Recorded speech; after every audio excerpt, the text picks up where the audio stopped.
Hello.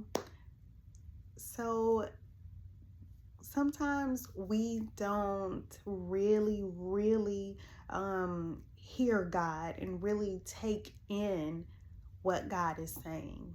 When I say we don't really hear God, we're listening, we're in fellowship, we're in communion, we receive the word that He speaks to us, but we don't really hear it in its fullness, right? We don't fully see the full picture and understanding of whatever it is that He's saying to us.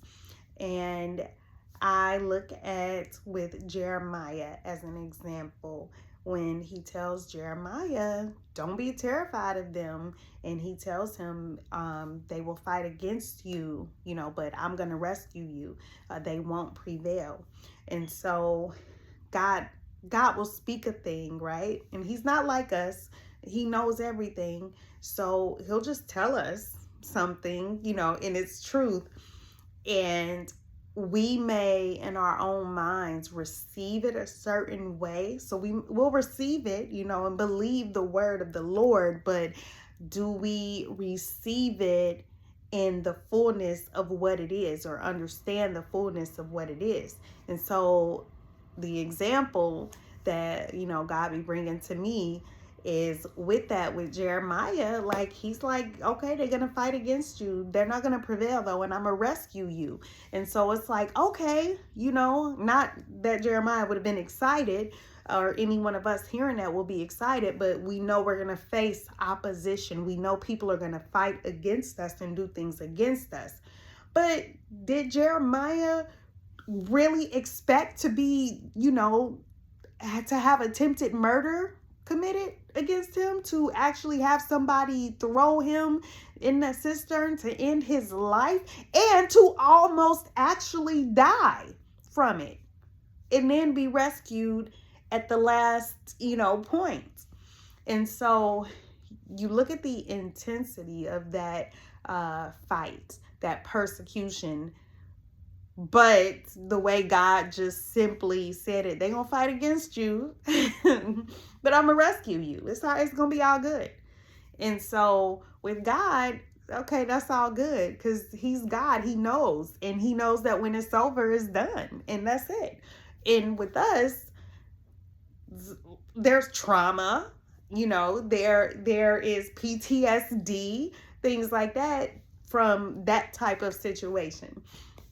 And so I just look at, those kind of things, and just keep in mind, sometimes, not all the time, right? Because we're human, we can't help it. But sometimes just remembering, okay, God, this is the word that you gave me.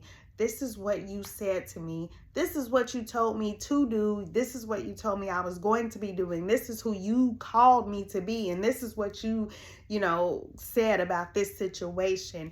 Is there anything that I am not seeing in the fullness, in the level of truth and intensity that I need to see from whatever it is that you've spoken to me?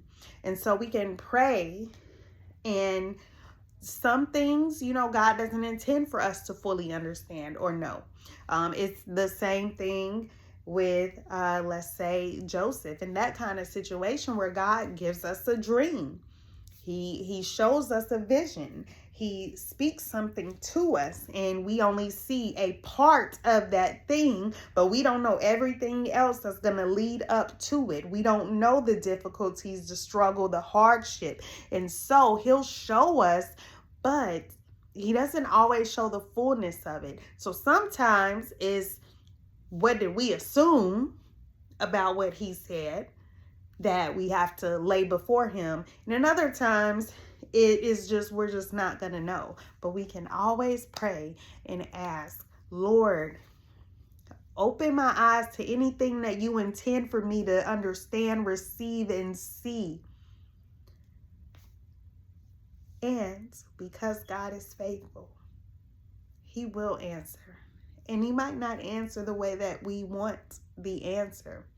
And so all of that, it just shows the level of commitment that He is expecting, requiring out of us as believers. Amen.